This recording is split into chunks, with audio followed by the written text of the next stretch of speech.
Saya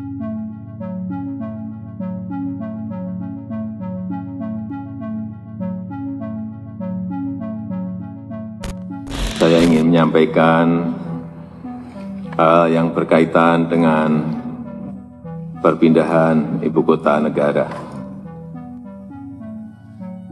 Rencana untuk pindah ibu kota itu sudah digagas sejak lama, bahkan sejak era Presiden pertama Republik Indonesia, Insinyur Soekarno.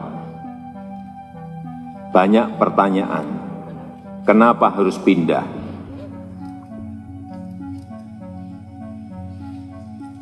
Yang pertama, beban Jakarta saat ini sudah terlalu berat sebagai pusat pemerintahan, pusat bisnis, pusat keuangan, pusat perdagangan, dan pusat jasa.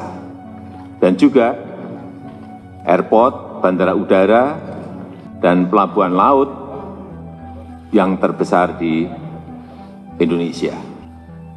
Yang kedua, beban Pulau Jawa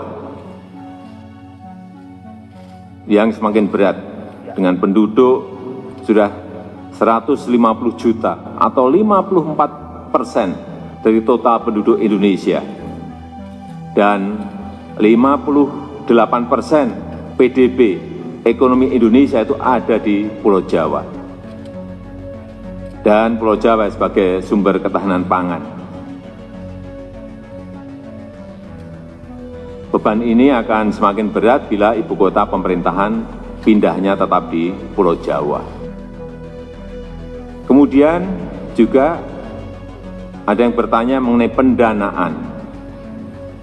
Perlu kami sampaikan bahwa total kebutuhan untuk ibu kota baru adalah kurang lebih 466 T. Nantinya 19% itu akan berasal dari APBN. Itu pun terutama berasal dari skema kerjasama pengelolaan aset di ibu kota baru dan di DKI Jakarta. Sisanya akan berasal dari KPBU, kerjasama pemerintah dan badan usaha, serta investasi langsung swasta dan BUMN. Pertanyaan ketiga, kenapa urgent sekarang? Kita tidak bisa terus-menerus membiarkan beban Jakarta dan beban Pulau Jawa yang semakin berat dalam hal kepadatan penduduk, kemacetan lalu lintas yang sudah terlanjur parah, dan polusi udara dan air yang harus segera kita tangani. Dan ini bukan kesalahan Pemprov DKI Jakarta, bukan. Tetapi terlebih karena besarnya beban yang diberikan perekonomian Indonesia kepada Pulau Jawa dan kepada Jakarta. Kesenjangan ekonomi antara Jawa dan luar Jawa yang terus meningkat meskipun sejak 2001 sudah dilakukan otonomi daerah. Pemerintah telah melakukan kajian-kajian mendalam dan kita intensifkan studinya dalam 3 tahun terakhir ini. Hasil kajian-kajian tersebut menyimpulkan bahwa lokasi ibu kota baru yang paling ideal adalah di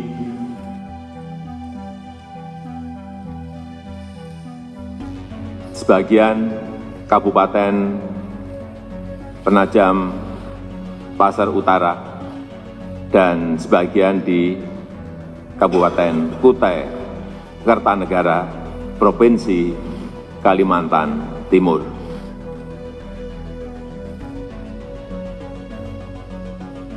Kenapa di Kaltim? Ada pertanyaan, kenapa di Kaltim?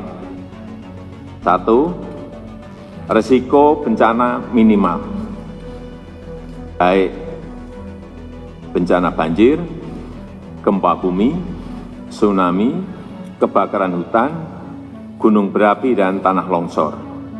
Yang kedua, lokasinya yang strategis, berada di tengah-tengah Indonesia. Yang ketiga, berdekatan dengan wilayah perkotaan yang sudah berkembang, yaitu Balikpapan dan Samarinda. Yang keempat, telah memiliki infrastruktur yang relatif lengkap. Dan yang kelima, telah tersedia lahan yang dikuasai pemerintah seluas 180.000 hektar. Pembangunan ibu kota baru ini bukan satu-satunya upaya pemerintah dalam mengurangi kesenjangan Pulau Jawa dan luar Jawa. Karena selain itu pemerintah juga akan membangun industrialisasi di luar Jawa berbasis hilirisasi sumber daya alam. Dan Jakarta akan tetap menjadi prioritas pembangunan dan terus dikembangkan menjadi kota bisnis, kota keuangan, pusat perdagangan, dan pusat jasa berskala regional dan global. Dan rencana Pemprov DKI Jakarta untuk melakukan urban regeneration yang dianggarkan sebesar 571 triliun tetap terus dijalankan dan pembahasannya sudah pada level teknis dan siap dieksekusi. Nah, Bapak Ibu, ini penting. Di sana kita bukan hanya pindah kota, Pak, tapi pindah pola pikir, Pak. Pindah gaya hidup, seperti COVID memaksa kita untuk mengubah hidup kita. Dulu harus ketemu, sekarang Zoom, bisa. Ya, dulu belanja langsung, sekarang belanja online, bisa. Nah, IKN, barang siapa mau ke IKN, nggak boleh punya pola pikir yang lama, harus mensucikan diri, ibaratnya kalau ke masjid, bertransformasi menjadi pola pikir baru. Yang pertama, harus melestarikan alam. Pak, di sana tidak membabat hutan. Nih pertanyaan warga kan. Di sana itu adanya perkebunan pohon eukaliptus, Pak. Yang tiap 6 tahun ditebang jadi tisu, jadi kertas. Jadi selama ini kawasan IKN itu bukan hutan tropis, itu hutan produksi.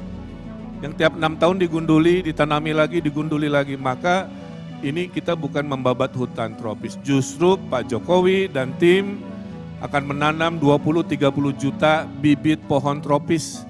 Hari ini nggak ada hewan, Pak.